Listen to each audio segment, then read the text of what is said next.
Welcome to Rooted in Love, a podcast where we dive deep into conversations with both healers and social justice leaders who are dedicated to cultivating a world that is truly rooted in love.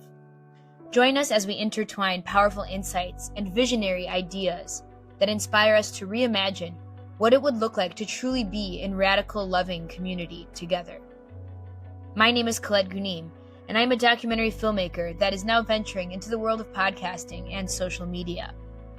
I have had this idea after going through my own dark night of the soul and learning so many lessons around the power of healing trauma and wanting to share my own journey of healing trauma and interviewing experts on their own modalities to heal trauma. And then October 7th happened, and as a Palestinian American, I felt compelled to not only be speaking about the importance of healing within ourselves, but healing the world and around the topic of social justice. While it feels like it is extremely crucial to be focusing on stories about Palestine and giving context to the genocide happening in Gaza right now, I also realized that this is not something that's happening in a silo, that decolonization efforts are needed to end the suffering in all various parts of the world, and that our collective liberation is not going to happen if we do not do the liberation work within ourselves. This podcast is intertwining both the healing modalities of the inner work that we have to do in a way that we are able to fully show up, to be of service, and to end the suffering as a collective. It feels like an obligation now more than ever that we need to be building bridges to learn from one another, and that this oppression that we're witnessing throughout the world will not end unless we are able to listen and learn from one another.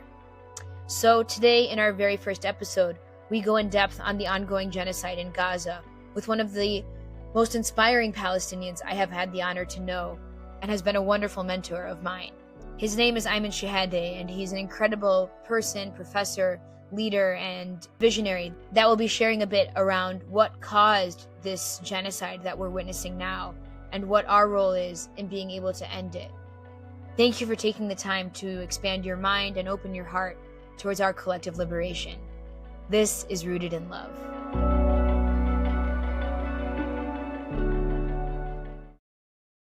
Hello, everyone. Today we will be speaking on this episode, the first episode, with Iymen Chehade, who is a dear mentor and friend, and that has literally the most knowledge of Israel-Palestine of anyone that I know. So I'm very grateful to be in conversation together.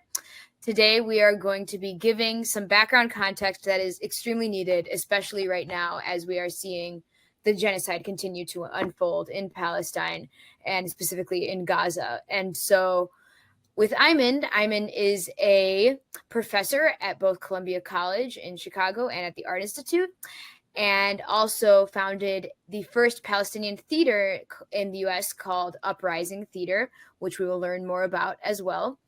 And today we're going to be talking a little bit around the background context of what is happening in Palestine and what has been happening over decades, and also talking about what the current narrative is in the US and how things are shifting in the landscape. So thank you so much for joining, Iymen. Very excited. Doing wonderful. Thank you so much for joining us on this first episode. Exciting. So, yes, very exciting. So if you would like to share a little bit about yourself and like what got you interested in focusing so much on the Palestine issue and the occupation. Well, I went to school for it, so this was my primary mode of studying in college. I majored in history with a focus on European and Middle Eastern history. And that gave me a solid background as far as the Palestine-Israel issue. But I'm also Palestinian as well, and so that plays an important role. First generation, my father and mother are both from the West Bank. My father, went to South America in the 1950s and stayed there for about 10, 15 years. Stayed in Brazil, then went to some Spanish-speaking countries. So when he came, by the time he came to Chicago in 1963, he spoke both Spanish and Portuguese. And I think at one point he actually spoke better Spanish than he did Arabic because he'd been out of the country for such a long period of time. And then my mother came here in 1971. They met here, they married, and so we're a first generation, but our family's been here for a long time. But when you're first generation and you go back there, you're kind of tied to both. The American culture as well as the Palestinian one. And I think that if you're a first generation individual, you know exactly what I'm talking about. So their trauma affected me, and seeing some of the things that I saw there also affected me. And I thought that there's historically been a vacuum as far as proponents and folks who speak on Palestine in the mainstream. That has changed slowly because of the fact that there are Palestinian Americans who are born here. More people who are not Palestinian know about this issue, who are on this, sort of socially justice-minded individuals. But we still have a huge problem as far as representation of the issue of Palestine. And so I felt that it's important to create platforms. I think that's the key, to create platforms of education. That's why I teach at Columbia and I teach at the Art Institute. I also ran for Congress. I've advised politicians on this issue as well. So my objective is to create platforms. That's what I want to do on the issue of Palestine, but other issues as well that I feel are important and necessary for the country. And I also founded Uprising Theater, which is the first Palestinian American theater, brick and mortar theater in Chicago. You said the country. I can't verify that for sure, but okay, we'll edit that. It's possible. It's possible. We're building it right now. We're in the middle of construction. We should be done in the spring. And it's a really awesome opportunity to tell the stories of Palestinians and other marginalized communities in our own space. I've taught at Columbia, as I mentioned, and at the Art Institute. I've lost my classes on Palestine before. I've had them canceled. I had to fight to get them back. It's been very difficult to be able to tell your story as someone who has that background of the Palestinian story. And so what better way to bypass that than to create your own castle, to create your own house? And so that's what I'm trying to do is just another platform for myself and other artists. We have, as you know, you're one of those individuals. We have amazing, talented artists within this community who are thirsty for a platform to be able to tell their stories. And so this is an offering for those individuals now and in years into the future. My students often graduate. They work on this issue. They're in organizations on campus, and then they graduate, and then real life hits. There's no platform for them. And so this is an offering, an opportunity to continue doing the work that students do once they graduate, and other artists essentially as a home. And so we're super excited. We should be open in the spring. Wow. Oh my goodness. Yes. I'm so excited for this. I know that it's been a years long process to get it to here. So congratulations for getting it to this far. Is absolutely incredible and so needed, crucial for shifting the narrative and for creating truth, and especially the American landscape. Mm-hmm. Absolutely. It is. And what you're doing here is great with these podcasts and with your documentary, and then future documentaries as well. I mean, this is how you do it. You gotta put yourself out there and be truthful and never compromise on the narrative, even if there's resistance, and we see a lot of resistance, right? Not just us as Palestinians, but even folks who advocate for Palestinians. Like if you look at what's happening right now in Hollywood with folks getting canceled and fired, and Oscar winners like Susan Sarandon getting dropped from her talent agency because she speaks, she advocates for the human rights of individuals. And so, but you got to speak truth, and all we have is our integrity in the end. Jobs, status. That's not important. Our integrity is important. What we stand for. So props to you and all the other folks out there who are posting and who are being vocal and who are going out to those protests. I hope that when the protests die down, though, I hope that people still keep doing it, because your work is effective when nobody's looking. That's when your work is effective.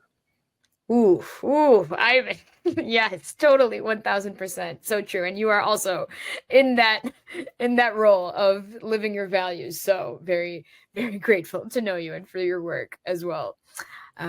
Yes. Okay. So is it time to get into the meat of Palestine? So Yeah. the goal for this, the many people are very much now just learning about what's happening in the region and what has been happening for decades, and that many people are missing key context of the occupation and what's been happening for over 75 years since you can speak to this, but for much longer than what has just conspired on October 7th. And so wanting to give, as brief of a rundown, I don't know how brief we can make it, let's say in 10 minutes would be the goal, of the context of Palestine, and what are some of the key information that you feel like is missing and that people need to know about the context before October 7th. Yeah, that's a really important beginning there, because it's you really can't solve a problem unless you know what the problem is. Right. And unfortunately, what you see out there is a presentation mainly by corporate media, whether so-called on the right or on the left. It's liberal media outlets like CNN and so forth, who present this issue as if it began October the 7th. And they even call it the Israel-Hamas war. I see this everywhere. This is apparently a war between Israel and Hamas. First of all, a war is between militaries. Hamas is not a military. It's a group that exists that has some of the most unadvanced weapons out there. They don't have the type of military power, the strength, the funding that the state of Israel has. It's not a war in that sense, and it didn't begin October 7th, and it's not even a war between Israel and Palestine. This is also a presentation that we hear of Israel and Palestine. The state of Palestine, unfortunately, doesn't exist. There is no entity that's recognized as the state of Palestine. There's been so-called negotiations over the 1967 territories, disregarding the 1948 territories, to create some sort of truncated Palestinian state. But even that is not happening. But this is a war in the sense that it's a demographic war. And it's something that didn't even begin in 1948 with the creation of the State of Israel. It began prior to that in the late 19th century with this idea of creating a state for Jews in Palestine.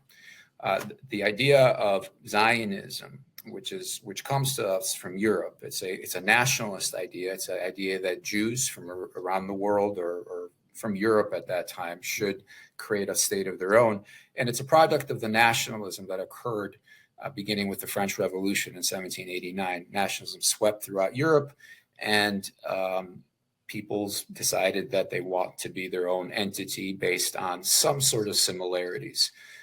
As a result of the nationalism that swept through Europe, the anti-Jewish sentiment or the anti-Semitism that existed in Europe already for centuries prior to that actually rose. Because of a heightened sense of nationalism. Jews did not fit into certain nationalisms. And nationalism is it's a creation. It's really a recipe. There was a famous Italian that once said, "We've created Italy, now we have to create Italians." So it's a recipe. And unfortunately, many Jews didn't fit into this recipe. And so there was an increase in anti-Jewish sentiment. And so Jewish thinkers and others thought that this is the nationalism of the age. This is the settler colonialism age as well. Why not create a state for Jews? And so Palestine was thought of as a place. There were actually other places throughout the world, but Palestine was settled on. And the issue, and this is the second part of this narrative, is that you never hear about, is that at that time, 97% of the population of Palestine wasn't Jewish. They were majority Muslim with a fairly large Christian population, and about 3% Jewish, but many of those Jews they were Palestinian Jews. They were from there. They were indigenous. They'd been there for thousands of years. There's no difference between them and their Christian and Muslim counterparts, with the exception that they had different religions. They had the same culture, the same language. They looked like each other. They babysat each other's children or what have you. this ideology that seeks exclusivity, it seeks an exclusive Jewish state. So in order for it to be a Jewish state, it has to be majority Jewish. Well, how are you going to create a majority Jewish state on a territory where the majority isn't Jewish? That is the core issue of the Israeli-Palestinian crisis, is that these Europeans want to create a Jewish state on a territory where the majority isn't Jewish. So what do they start doing in the late 19th century? They start encouraging Jewish immigration from Europe into Palestine. From the late 19th century all the way up until 1948, though, Zionism from that aspect actually failed. It was never able to reach that Jewish majority that it wanted to attain through immigration. So it was decided by some of the folks who were there, some of the Zionists who were there, that if you can't bring in Jews to create a Jewish state, if that in of itself doesn't work on its own to create a majority Jewish state, what you can do is you can get rid of the non-Jewish population in the country to get the Jewish state. And so from November of 1947, the day after the partition plan, through 1948, you had a campaign where hundreds of villages were destroyed and 750,000 to 1 million Palestinians were removed from the country. Your father was one of those individuals. He was a kid from the documentary that you have coming out. And so most Palestinians are affected by that very component right there. And so hence the first Nakba. This is the removal of the Palestinians and the destruction of their villages. Some of the cities that were left were erased as far as the memory and the culture and so forth of the Palestinian people, and they were replaced with this European Jewish culture that was just sort of forming at the time. And so that nationalism was beginning to form. Most Jews, for example, around Europe didn't speak Hebrew. That language was introduced to them in order to unify them in Palestine. And so it was a fledgling nationalism that culminated in the creation of Israel in 1948. But that war on demography, on the Palestinians, didn't just stop there. If you move forward to 1967, when the rest of Palestine was taken, this is the West Bank, East Jerusalem, and the Gaza Strip, close to 250,000 Palestinians were removed. But this time, over 1 million Palestinians remained. And so Israel was in a paradox at that point. We want the land, but we don't want the Palestinians on the land. We don't want to give them citizenship. If you look at the West Bank and Gaza, the only territory there that's been annexed is actually East Jerusalem, that Israel said, this is ours. It has not said that the West Bank or the Gaza Strip belongs to them. It has not annexed them. And the reason is that if they do that, they have to give citizenship to all the Palestinians who live there.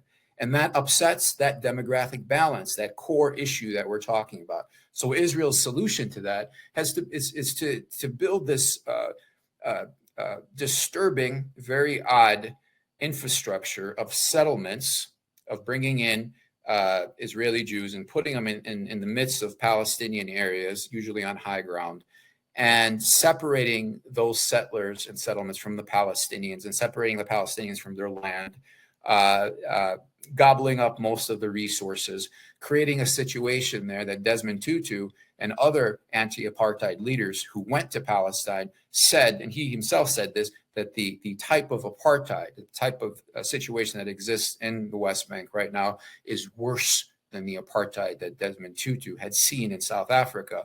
And so you have this accusation of apartheid, by the way, is not just in the West Bank. It's also, there's apartheid in Israel as well, as Human Rights Watch, Amnesty International, and Beit Saddam have pointed out. So you have this situation where Palestinians, because of the fact that they're Palestinian, this is the problem. For the state of Israel, if you're Palestinian, whether you're a member of Hamas, whether you're a teacher, or whether you're a child, essentially you're a problem, because you pose unfortunately, you pose an existential threat to the state of Israel because of your mere existence, because you walk on the land. This is the core problem of this crisis, is this idea of creating this ethno-state that where a certain group has privilege and has rights, it has national rights, and another group is seen as a threat to that idea. And that's what the Palestinians are to the state of Israel. They're essentially a threat, a demographic threat. And this is discussed in Israel because there's over 20% of the population inside of the state of Israel is actually Palestinian or citizens of the state of Israel. But it's also an issue in the Gaza Strip, and it's also an issue, of course, in the West Bank as well. This idea of Palestinians posing a threat for the mere fact that they exist is very, very important for people to understand that issue. Mm. And if we could actually understand that component, everything else is derivative of that. Mm. Ooh. Yeah, and it's really, when you think about it in terms of also like with Native Americans in the US, the same sort of feeling of like, because they're still in existence, that there's this history that they tried so hard to erase, and yet there's still Native Americans in existence. So it sounds sort of that parallel of what happened in the US. I don't know if you do that kind of comparative analysis as well. I do. I mean, I think, if you're indigenous, look, the folks that come into my class that really get it immediately are usually folks who come from marginalized communities. For example, the Black community, which has been so dehumanized for such a very long period of time. They typically get it.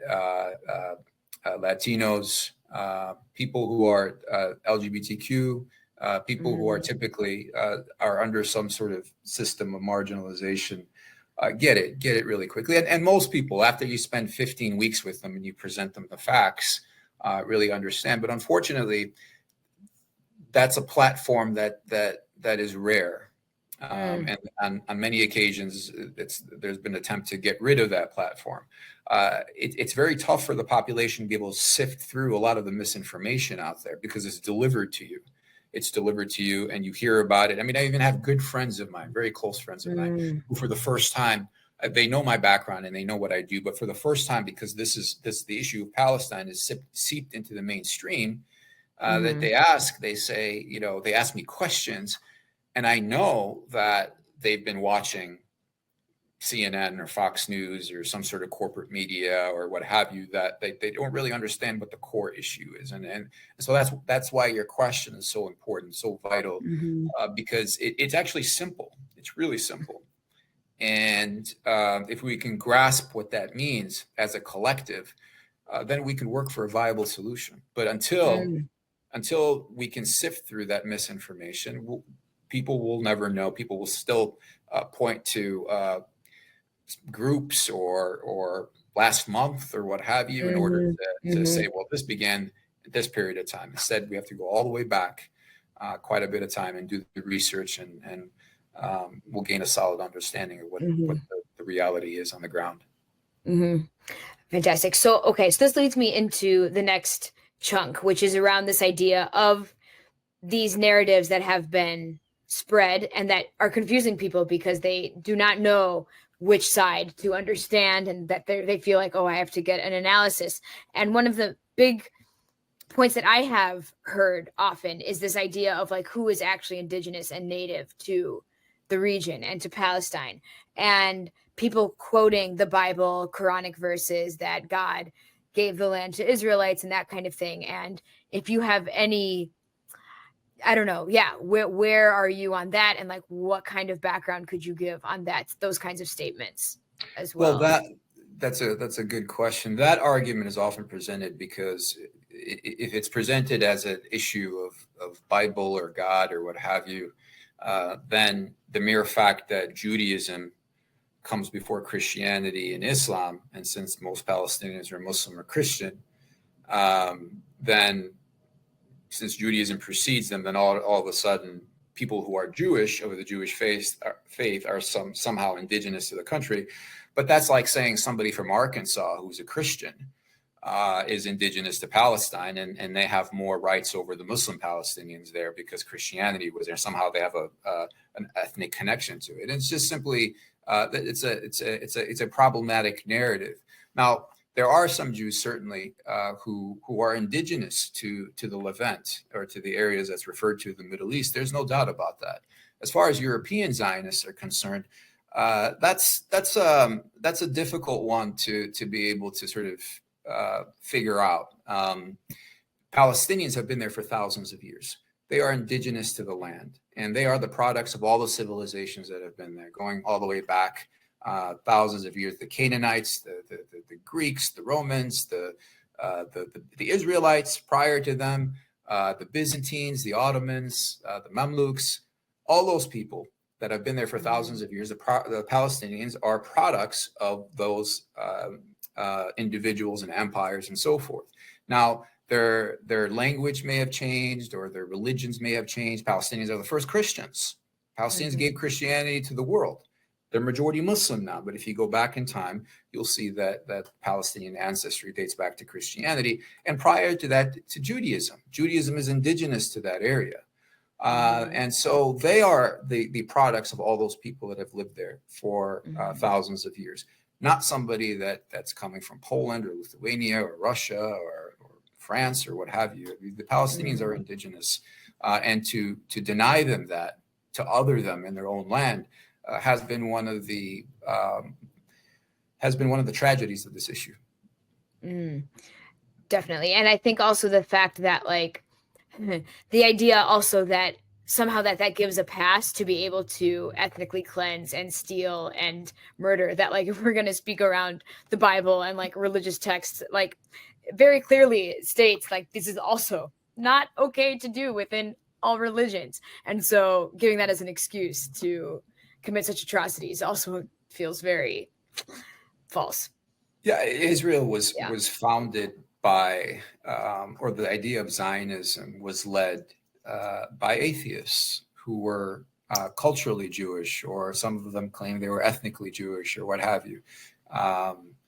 And so this is not, it's been presented as some sort of religious issue, maybe by the folks in the Bible Belt here who justify their support for the state of Israel based on some sort of idea of return in order to bring upon the rapture of Christ, what have you. But the reality is this is a secular issue. It's founded by atheists who, and it had nothing to do with Judaism. Judaism is a religion that's been around for thousands of years. It's been enormously influential on Christianity as well as Islam, on the Levant, as well as Europe, as well as in the international community as well. And so this idea of creating a Jewish state, which is driven by Zionism, which is a secular ideology, and Judaism are separate.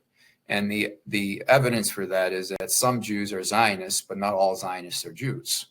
And so you have Zionists who are not Jewish. You have Christian Zionists. You have atheist Zionists. You have Zionists from all walks of life. You have Jews who are not Zionists. Some of them are vehemently anti-Zionist. So those two identities are separate. And I think that's another issue that's really important to understand, is that the identities are separate, but when they're conflated, there's this accusation of, well, if you criticize Israel, you're an anti-Semite, right? And so conflating the two, Israel is a state that is a state actor. It's done some really terrible things, and it is driven by an ideology called Zionism, while Judaism is a religion that is been around for thousands of years. And there's a difference between those two identities. You can be both at the same time, but you can also be one or the other or none.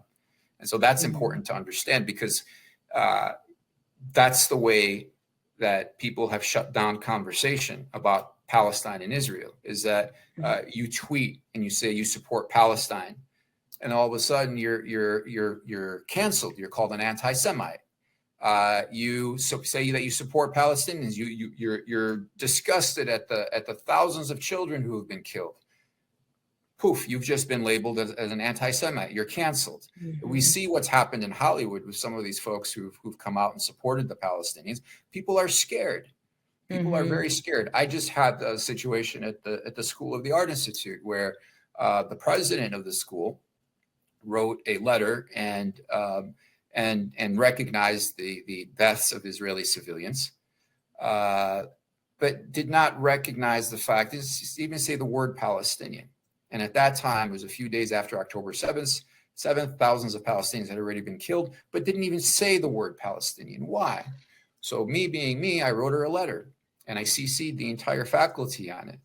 And what I shouldn't have been surprised at the response, but the response was the following: is that people contacted me privately, thanking me for speaking out, but saying and admitting that they're afraid to speak out because of the potential consequences of being labeled an anti-Semite or what have you. And so this is something that is a huge problem on the institutional level and on the national level too, is that when you speak, when you criticize the state of Israel for its egregious human rights violations, for the fact that it has committed crimes against the Palestinians. And since October 7th, it's been horrible, of course, but for me, as someone who's been teaching about this and has been involved in this for years, October the 7th is not this defining date.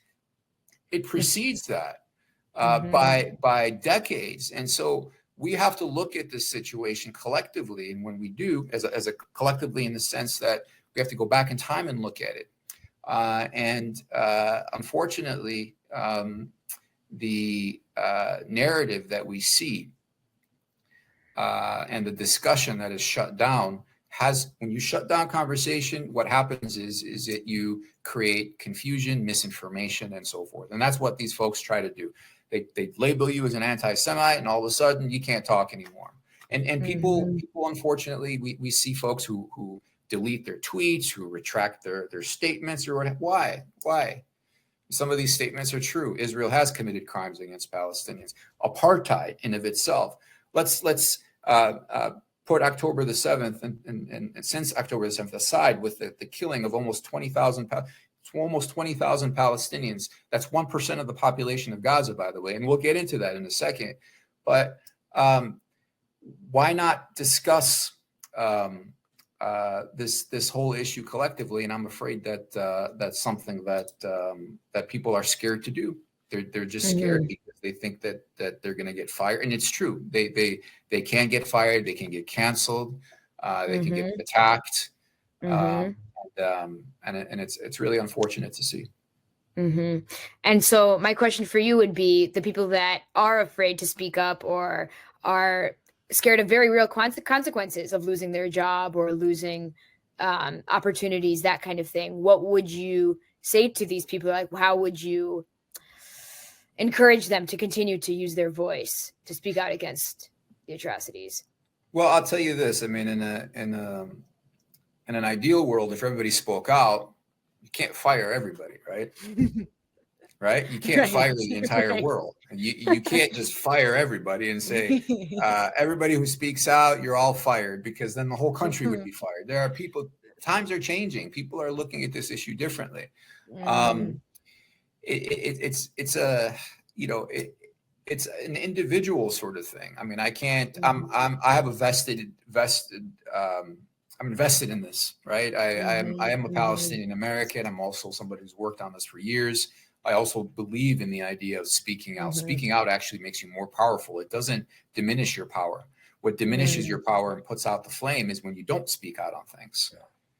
And that's all I can say about that. Yes. But I don't want to be responsible for folks losing their jobs or things like that. But speaking out and having a voice is power for the limited time, for the time that we have on the planet. We don't have a lot of time. Our time is limited. And at least walk around with some integrity. Walk around with hey, I've said the things that I have to say, and I may have been scared, and I faced my fears, but I did what was right. And I think that that's sort of something that I live by when it comes to this issue.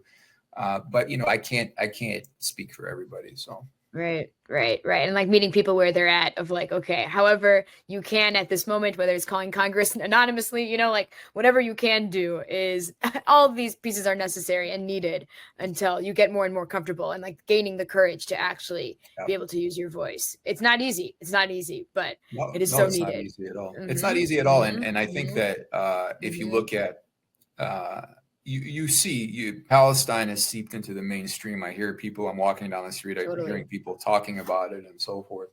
People are becoming more courageous. As they know what's really happening, they are beginning to speak out more. Mm-hmm. And yes, I think that first step of like information, if people don't know what's happening, how are they going to speak out about something that they don't have information on? So now information is coming out very clearly through video testimony. Like you can see on the ground the level of just, carnage. It's extreme. How could you like debate that there is not a genocide occurring? Yes, it's unfathomable. I did want to touch, I know that you said you wanted to speak a little bit about the 1% of Gaza's population being removed. If there was something you wanted to elaborate on that piece. Well, so I hate to quantify death, but if you look at the number of Palestinians who have been killed in Gaza, that's 1% of the Palestinian population, roughly, that's been killed in Gaza. 1% of the population. We have in America, we have, I don't know what the count is. I think it's something like 350 million people, but imagine 1% of 350, that's 35 million. I mean, that just that number is just, that means that every Palestinian knows someone who's been killed in this latest round. And there have been many rounds prior to that. But I mean, this is a catastrophe that the whole world is watching. The whole world is watching. We see sympathy as far as the population. The majority of the world is with Palestinians. They want to see the suffering end. But the reality is that the international community as a collective is not doing much to stop the carnage. So I'm afraid that that it's going to continue for a while. Okay, so I guess my last question would be moving towards solutions and actions, and before that, even just thinking about if we were to reimagine and envision what this could look like as a solution to ending the occupation, what you feel like would be what would be that process and how would that unfold? Well, throughout the course of time, there have been a couple of potential solutions that have been presented. Right now, the mainstream solution that is accepted in words by the international community is that the Palestinian state exists in the West Bank and the Gaza Strip, with East Jerusalem as its capital, and I guess some sort of highway or whatever connecting the West Bank and Gaza. It's based on the 1967 territories. The mainstream Palestinian leadership, the Palestine Liberation Organization, actually accepted that idea. And a Palestinian state, after the Oslo Accords in the early 90s, was supposed to come into fruition within 5 years. That's never happened. Since then, the number of settlements have increased. In fact, there were something like 140,000 back in the early 90s.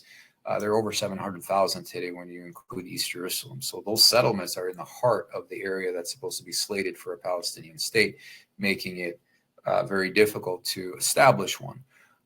As far as my opinion on what I believe should happen there, whether it's a two-state or a one-state, I think the opinions of the people over there are what is relevant and what is important. I have my ideas and my beliefs, but those are the folks who are in the refugee camps who are suffering on a daily basis. That many Palestinians have lived their entire lives, are born as refugees and have died as refugees at this point. If you were born 1948 or prior, even 1967, there are Palestinian refugees in 1967 from the 1967 territories. The two-state solution does not seem to be viable for the fact that the area has been colonized, and in addition to that, for the fact that the state of Israel and its governments over the course of years have not only never really presented a solution that is acceptable to the Palestinians, but have shifted to the point now where discussion of a Palestinian state labels you as a lefty in Israel today. So it's a very right-wing government that is not even talking about a Palestinian state anymore. And the frightening thing is that Israel doesn't want a a two-state solution. We know that the majority of Israelis, and especially this Israeli government, does not want to see a single state solution where Palestinians and Jews throughout the entire area live as equal under the law in a democratic system, which is ideal because they feel that a democratic state will destroy Israel because it will no longer will be a majority Jewish state. My response to that is that if democracy is going to destroy a state, there's something wrong with the state, right? So, Yes. If there's no idea of a two-state solution or a one-state solution, what is the alternative for the state of Israel? And there's been talk and chatter about the idea, and you can see it in Gaza with Palestinians being moved from the north to the south, of another Nakba in Gaza. So that certainly is a possibility today, and it's not out of the people think, well, that can never possibly happen. Well, look what's happening in Gaza right now, and look at what's happening to the right wing, to the settler movement in the West Bank, where they're constantly attacking Palestinians, and they're making their lives so miserable as to get them to leave. And the question is it going to be to the point in the West Bank as is happening right now in Gaza, in terms of the removal of Palestinians from major population centers?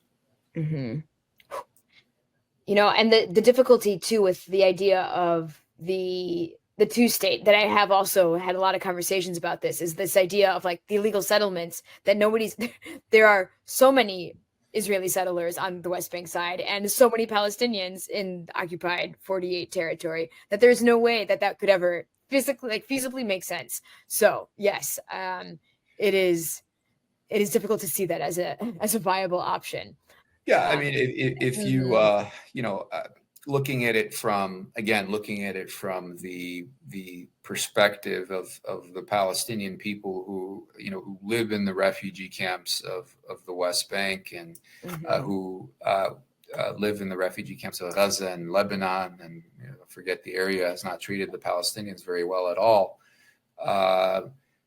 If a Palestinian state that is viable, that is contiguous in territory, were to be created in the West Bank and the Gaza Strip and East Jerusalem, if the Palestinians agreed to that in some type of referendum or what have you, then if that's what they want, those folks want to do over there, then that's what they want to do. But the option for that is not on the table. And you can see with Israel's actions over the years that one has to even question whether it was ever on the table. Totally. And so that's a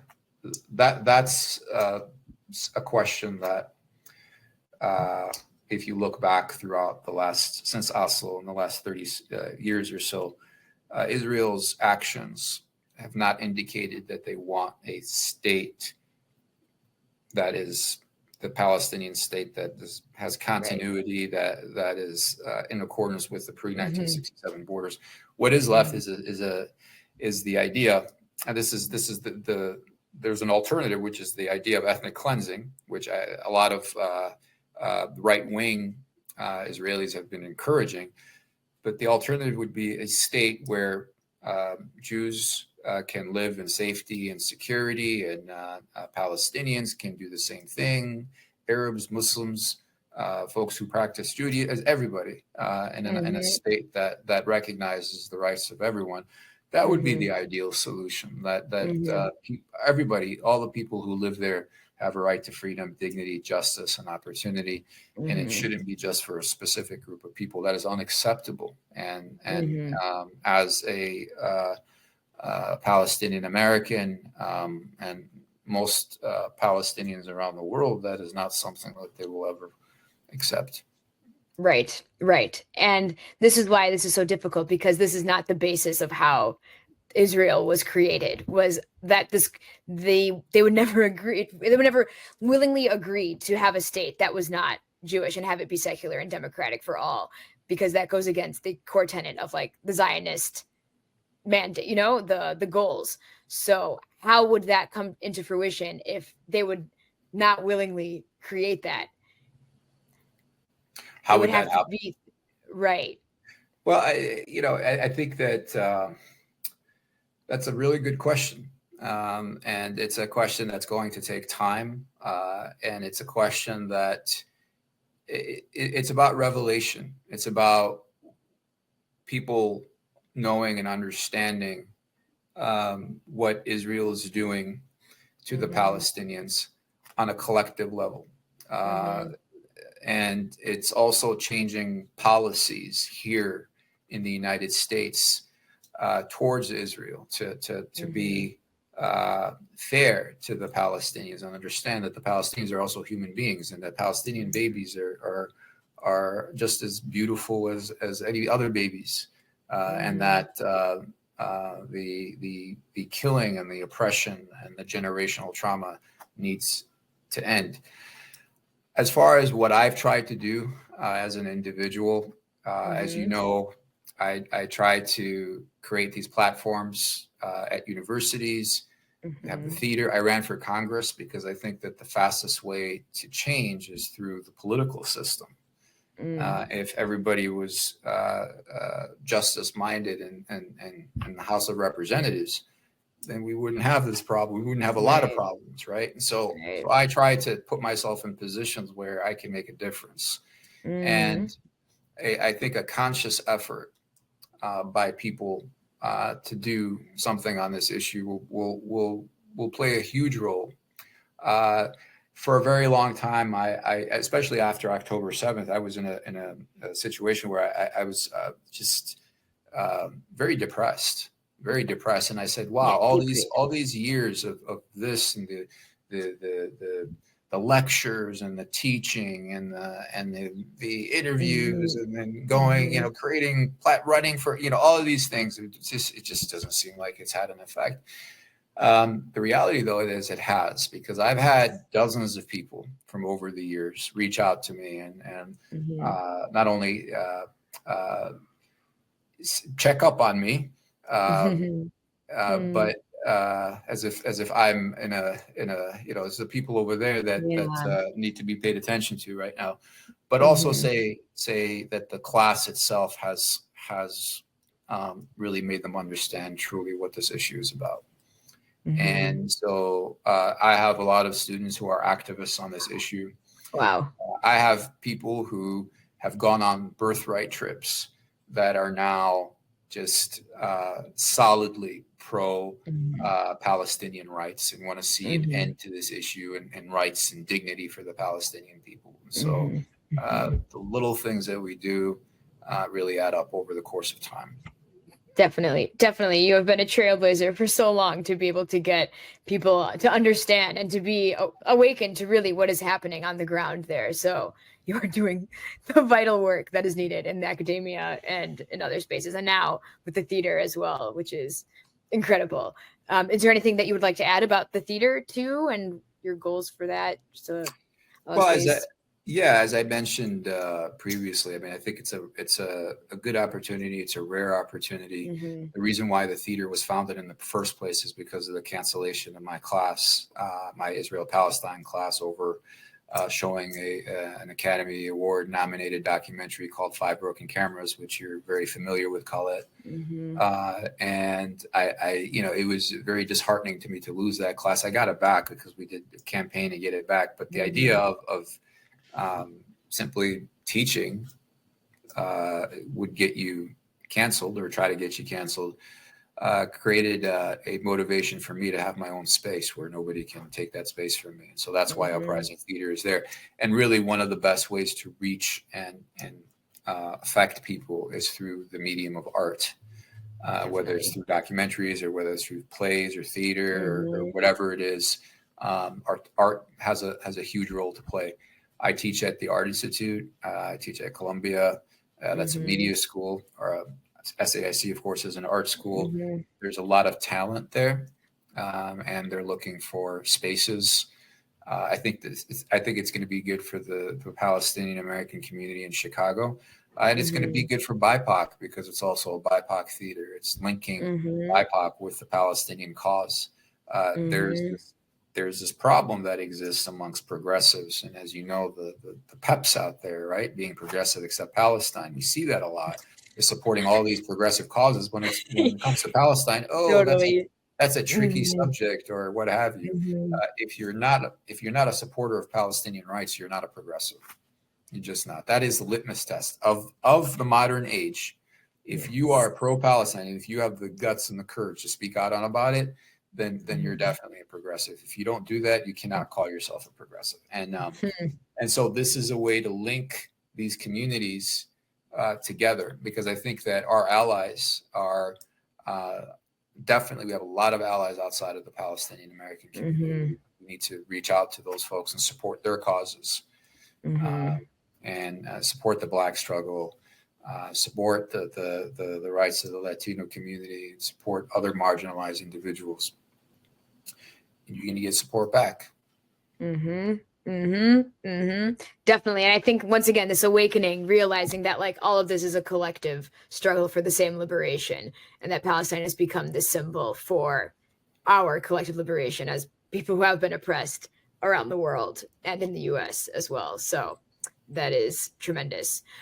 Ooh, okay. Any final thoughts that you would like to add that you feel like you would like to make sure that come across?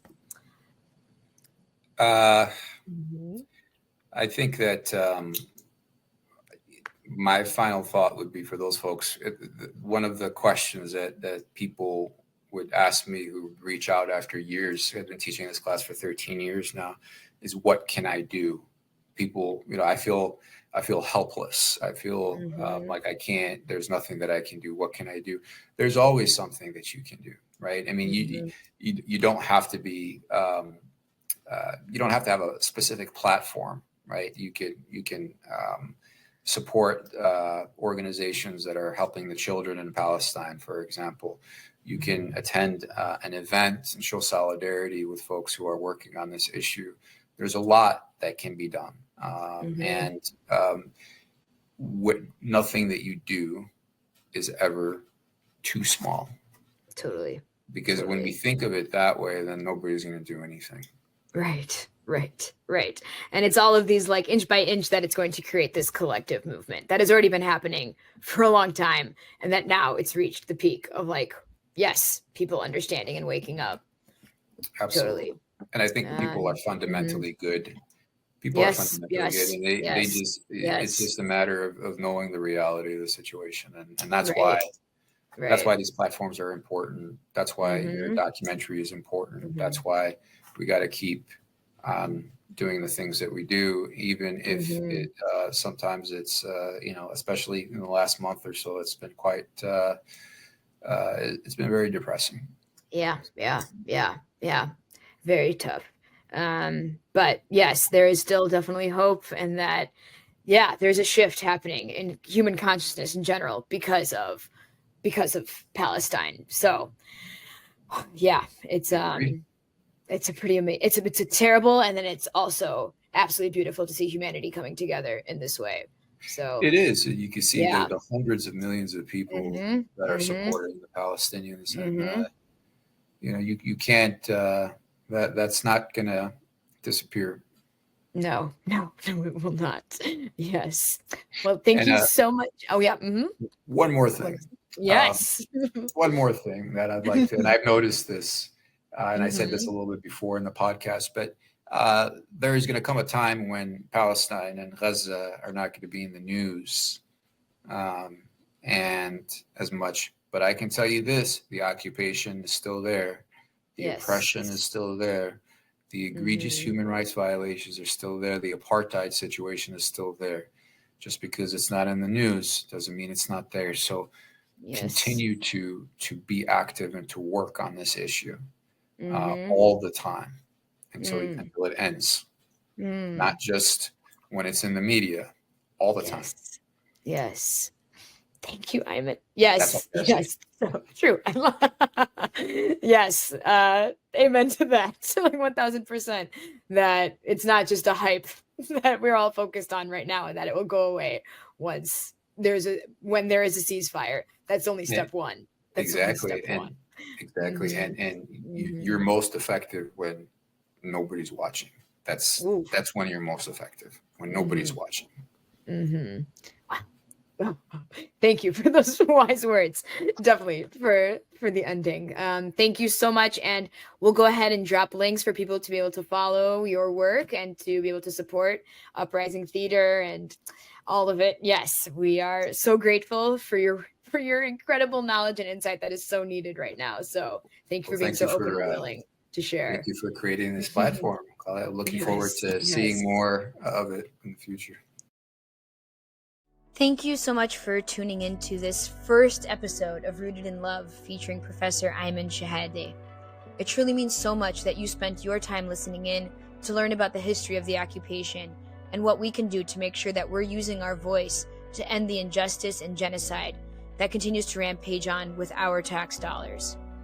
If you'd like to follow Iymen's work, you can find it in the show notes, as well as links to Uprising Theater's website. Feel free to share this episode with a friend, subscribe, and leave a rating for future interviews. And you can follow me for updates of future episodes on Instagram at Coco's Sanctuary, which is also in the show notes.